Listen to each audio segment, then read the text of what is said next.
Hi everyone, let's learn the most awaited bridal hair style. इनकी reel बहुत ज़्यादा viral हुई थी मेरे इंस्टाग्राम पेज पर। I got approx 7 million views on that video. और इसी के बाद आप लोग की काफ़ी रिक्वेस्ट आई कि इस हेयर स्टाइल का ट्यूटोरियल डालो।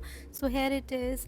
यहाँ पे हमने हेयर प्रेप किया है, यानी कि हमने सबसे पहले लगाया हीट प्रोटेक्शन स्प्रे, उसके बाद किया ड्रायर और उसके बाद हमने ईयर टू ईयर पार्टिंग में की है क्रिम्पिंग।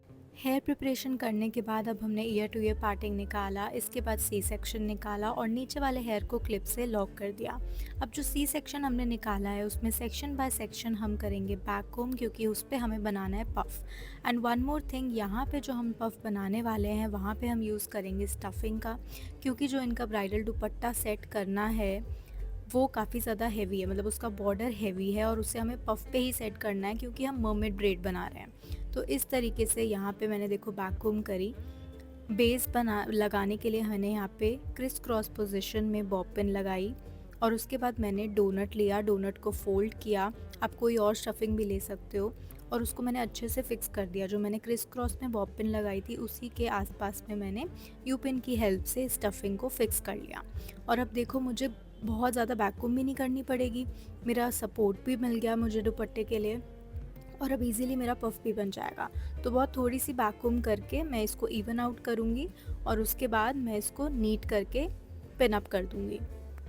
इसी तरह आपको भी हमेशा ये मेक श्योर करना है कि जब भी ब्राइड का दुपट्टा हैवी है या फिर आपको पता है कि आपको उसको बन पे नहीं बल्कि पफ़ पे टिकाना है, तो आपको पफ़ में यूज़ करनी है स्टफिंग। क्योंकि अगर आप सिर्फ बैक कोम कर दोगे तो वो बैक कोम पिचक जाएगी दुपट्टे से, तो इसीलिए आपको स्टफिंग लगानी है। और अब यहाँ पे देखो मैंने इसको अच्छे से नीट कर लिया है। दो मेन स्प्रेज मैं यहाँ पे यूज़ कर रही हूँ, होल्ड स्प्रे और शाइन स्प्रे। यही दोनों मेन स्प्रेज हमें चाहिए होते हैं ड्यूरिंग द हेयर स्टाइलिंग। और यहाँ पे मैंने इसको ग्रिप कर लिया है और मिरर में देख के इसको इवन आउट कर रही हूँ और इसके बाद बॉब पिन से इनको लॉक कर लिया। इसके बाद बारी आती है शीश पट्टी की। तो यहाँ पे हम ये बहुत ही अच्छे से शीश पट्टी लगा देंगे। ध्यान रहे जब भी आप माथा पट्टी लगाओ ना तो उसके साइड्स में थ्रेड ज़रूर लगा लो, और आपका जो थ्रेड होना चाहिए वो थोड़ा सा थिक थ्रेड होना चाहिए, क्योंकि जो हमारी माथा पट्टी होती है वो काफ़ी हैवी होती है। तो यहाँ पे देखो इस तरीके से हमने माथा पट्टी लगाई और उसके बाद हमने पीछे इसको बॉब पिन से लॉक कर दिया। अभी मैं आपको दिखाऊंगी। इस तरीके से मैंने बॉब पिन से लॉक करने के बाद ये जो मेरा थ्रेड था इसको भी मैंने टाई कर दिया बहुत ही अच्छे से, ताकि ये बिल्कुल भी कहीं इधर उधर ना जाए। नेक्स्ट बारी आती है हमारी फ्रंट वेरिएशन की। तो आप देख ही सकते हो ब्राइड का फेस कितना क्यूट है, तो हम कोई ऐसा फ्रंट ही देंगे जिनसे कि इनका फेस क्यूट ही रहे, मैच्योर ना लगे। तो यहाँ पे हम वन साइड फ्रेंच ब्रेड करेंगे। तो हमने कॉर्नर से सेक्शन ले लिया, इसको बहुत ही अच्छे से नीट किया। इसके बाद 3 स्ट्रैंड ब्रेड बनाना स्टार्ट करना है। उसके बाद एक एक सेक्शन लेना है टेल कोम की हेल्प से। अगर आपके नेल्स हो तो आप उसकी की हेल्प से भी ले सकते हो, बट मेरे नेल्स नहीं है, बहुत छोटे छोटे हैं, तो इसीलिए मैं टेल कोम का यूज़ कर रही हूँ यहाँ पे। और यहाँ पे मैं सेक्शंस भी ले रही हूँ। आप देख सकते हो फ्लिक्स भी छोड़ती जा रही हूँ फेस फ्रेमिंग के लिए।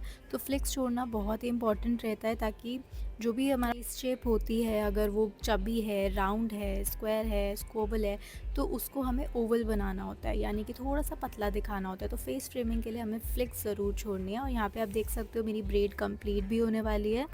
वॉल्यूम देने के लिए ब्रेड के जो सेक्शंस हैं इनको अच्छे से पुल करेंगे, बहुत ही अच्छा इससे हमें वॉल्यूम मिलता है। और देखो यहाँ पे मैंने इसको पुल कर लिया। जितना क्लाइंट को चाहिए हो वॉल्यूम उतना आप पुल कर सकते हो, जितना पुल करोगे उतना अच्छा भी लगता है। एंड बस अब इस ब्रेड को मैं फिनिश करके पीछे जहाँ पे मेरा पफ टक हुआ है, जहाँ पे मेरा मांग टीका का थ्रेड टक है, हर चीज़ टक है, वहीं पे मैं इसको भी बॉब पिन से लॉक कर दूँगी। इसी के साथ अब दूसरी ब्रेड भी हम कंप्लीट कर लेते हैं। तो यहाँ पे आप देखोगे कि मैं हमेशा शाइन स्प्रे ज़रूर यूज़ करती हूँ, इससे हमें बहुत ही अच्छी नीटनेस मिलती है अपने काम में। तो जब भी आप फ्रंट सेट कर रहे हो तो शाइन स्प्रे ज़रूर आप यूज़ करो और दूर से यूज़ करना, क्योंकि अगर हम पास से शाइन स्प्रे यूज़ करते हैं तो वो पैची और ऑयली लगने लगता है। तो इसीलिए आपको हमेशा थोड़ा दूर से ही शाइन स्प्रे का यूज़ करना है। और देखो यहाँ पे भी मैं टेल कोम की हेल्प से और अपनी फिंगर की हेल्प से सेक्शंस निकाल रही हूँ। और मिरर में साथ साथ देखना बहुत ज़रूरी है, क्योंकि अगर आप बिना मिरर में देख के करोगे तो देयर आर चांसेस कि आपकी ब्रेड अनइक्वल बने। तो आपको उस चीज़ का ध्यान रखना है। और एक और चीज़ सजेशन मैं देना चाहती हूँ यहाँ पे, अगर आप चाहते हो आपकी ब्रेड्स इक्वल लगे तो आपको उनको एक ही पोजीशन में खड़े होकर बनानी है। अगर आप शोल्डर की साइड खड़े हो तो दूसरी साइड भी आपको शोल्डर की साइड खड़े होना है। और यहाँ पे मैं पफ़ को एक बार इवन कर रही हूँ अच्छे से, क्योंकि पिन लगाने के बाद थोड़ा बहुत जो हेयर ऊपर नीचे हो जाता है उसको इवन करना ज़रूरी है साथ के साथ। एंड यहाँ पे हमारी ब्राइड की जो फ्लिक्स थी वो इतनी लंबी थी कि अगर हम उन्हें कर्ल भी कर लेते ना तो भी वो बहुत लंबी लगती। तो यहाँ पे हमने बुलाया अपने सीनियर हेयर ड्रेसर को, जो कि प्रोफेशनली इनके हेयर कट करेगा। तो हाँ, जिनको भी लेयर में थोड़ा सा कट चाहिए होता है फ्रंट फ्लिक्स में, या फिर जिनका कभी भी कट नहीं हुआ होता है, तो हम कोशिश करते हैं कि हेयर ड्रेसर के ही थ्रू हम उनका हेयर कट करें। क्योंकि जब ज़्यादा फ्लिक्स होती हैं, ज़्यादा हेयर होते हैं फ्रंट पे, तो हम ये चीज़ नहीं करते हैं कि रैंडमली कट कर दिया। तो उस चीज़ का आप भी ध्यान रखें कि ध्यान से ही हेयर कट करना है। इसके बाद बारी आती है बैक पे मर्मेड ब्रेड बनाने की। That is my favourite step. तो यहाँ पे हमने कॉर्नर से सेक्शंस लिए और रबर बैंड से उनको टाई कर दिया, और टाई करने के बाद अंदर की साइड पे फ्लिप किया और पुल किया सेक्शन को। सो ये स्टेप बहुत ही ध्यान से करना है ताकि आपकी ब्रेड इवनली अच्छे से बने। तो कॉर्नर्स के सेक्शन लेने हैं, रबर बैंड से टाई, और जब आप रबर बैंड से टाई कर रहे हो, जस्ट मेक श्योर कि आप बहुत ज़्यादा उसको टाई ना करो, अदरवाइज़ वो जो है बाद में थोड़ी सी दिक्कत दे सकता है या मेसी हो सकता है जब आप पुल करो तो। सो यहाँ पे आपको कंप्लीट करना है सेम तरीके से, पूरा स्टार्टिंग से एंड तक यही प्रोसीजर रिपीट करना है। दैट इज़ कॉर्नर से सेक्शन लेने हैं, रबर बैंड लगाना है, अंदर की तरफ फ्लिप करना है और सेक्शंस को पुल करना है। एंड मेक श्योर जितना आप लेफ़्ट से पुल कर रहे हो उतना ही आप राइट से भी पुल करो, नहीं तो एक साइड से वो अच्छी लगेगी और एक साइड से थोड़ी पिचकी हुई या ज़्यादा बाहर की तरफ लगेगी। तो उस चीज़ का आप ध्यान रखना। सो काफ़ी स्टूडेंट्स मुझसे पूछते हैं कि मैम हम हेयर प्रिपरेशन क्यों करते हैं, तो उनका आंसर मैं यही देना चाहती हूँ कि अभी जो आप देख रहे हो ना कितना इजीली ये हेयर स्टाइल बन रहा है, it's just because of hair preparation. क्योंकि हमने ड्रायर कर रखा है, हीट प्रोटेक्शन स्प्रे लगा रखा है, तो हेयर बिल्कुल भी ना ही ज़्यादा फ्रिजी हैं ना ही ज़्यादा टैंगल्ड हैं। अगर ये हम डायरेक्टली करते तो काफ़ी हो सकता है कि हमें टैंगल्स मिलते, कर्ली वेवी टेक्सचर होता, तो हमें ये ब्रेड करने में थोड़ी दिक्कत आ सकती थी। बट क्योंकि हमने इसको इस तरीके से हेयर प्रेप करके किया, इसीलिए बहुत इजीली हम बना पा रहे हैं। इससे बाद में भी काफ़ी ज़्यादा टाइम सेव होता है, नीटनेस बहुत अच्छी मिलती है हमें। इसके अलावा मैं ये बताना चाहती हूँ कि इनका मेकअप ट्यूटोरियल ऑलरेडी मैंने अपने चैनल पे डाल दिया है, डिस्क्रिप्शन में मैं लिंक दे दूँगी। बहुत ही प्यारा हुआ था इनका मेकअप और बहुत अच्छी वायरल हुई है इनकी रील। ऑलमोस्ट 7 मिलियन व्यूज़ गए एंड लोगों ने बहुत प्यार दिया इस रील को। डालने के भी 1 मंथ तक बहुत प्यार मिलता रहा। एंड ये थी ही इतनी क्यूट और प्यारी सी ब्राइड, इनके साथ काम करते हुए बहुत मज़ा आया। बहुत ही सॉफ्ट स्पोकन और बहुत प्यारी थी एंड इन्होंने हर चीज़ मुझ पे छोड़ दी थी, बी एट मेकअप और हेयर और स्टाइलिंग। शी जस्ट सेड कि आप अपने अकॉर्डिंग कर लो, आपको जैसे ठीक लगता है आप वैसे करो।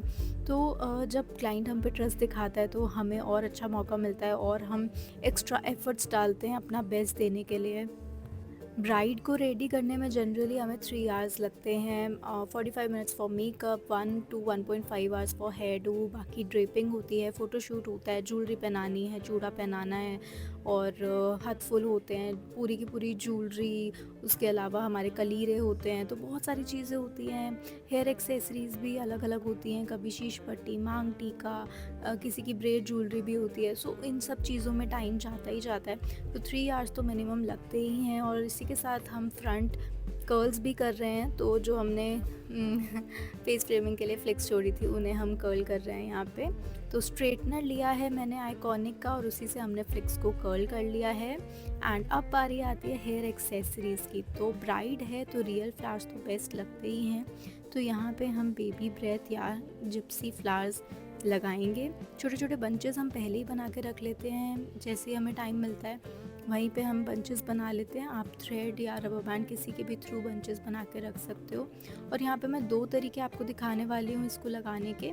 वन इज़ बॉब पिन, छोटी वाली बॉब पिन से भी आप इसको सेट कर सकते हो। And other is this fine pin. Fine pin को दोनों साइड से लॉक करना है और इसको अच्छे से इसमें लगा देना है। सो दोनों तरीके आपने देख लिए हैं, किसी भी तरीके से आप सेट कर सकते हो इनको, दोनों ही तरीके बेस्ट हैं। फाइन पिन मुझे थोड़ा ज़्यादा बेटर लगता है क्योंकि उसका कोई वेट भी नहीं होता ज़्यादा, तो ब्राइड को हैवी नहीं लगेगा बिल्कुल भी और इजीली फिक्स भी हो जाएगा। बस फोल्ड करना बिल्कुल भी नहीं भूलना है। और ऊपर की तरफ हम लगाने वाले हैं रोजेज़। तो वाइट रोजेज़ मैंने बोले थे ब्राइड को लाने के लिए, तो वो बहुत ही ज़्यादा प्यारे लग रहे थे। तो रोज़ेज़ को भी हमने छोटा छोटा कट कर लिया, यानी कि जो उनकी स्टेम्स नीचे स्टिक होती है उसको हमने कट कर लिया। और यहाँ पे मैं इसकी प्लेसमेंट चेक कर रही हूँ अच्छे से कि सेंटर में कैसे लगेंगे। तो सेंटर में 2 रोजेज़ लगाए और उसके आसपास भी हमने अच्छे से बेबी ब्रेथ लगा दिए, जो कि बहुत ज़्यादा प्यारे लग रहे थे इन रियल। इसके बाद ब्राइड ने डिमांड करी कि एक बार मैं अपने अकॉर्डिंग फ्रंट फ्लिक सेट कर दूं, तो मैंने यहाँ पे दोनों फ्रंट फ्लिक्स अच्छे से सेट कर दी अपने अकॉर्डिंग। एंड इसके बाद इनको अच्छे से फिक्स कर लिया हमने होल्ड स्प्रे की हेल्प से।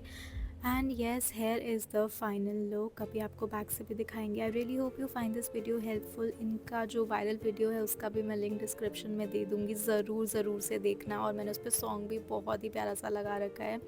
And yes, I really hope you find this video helpful. ऐसी और वीडियोज़ देखने के लिए कॉमेंट में मोर लिखना बिल्कुल मत भूलना। Thanks for watching.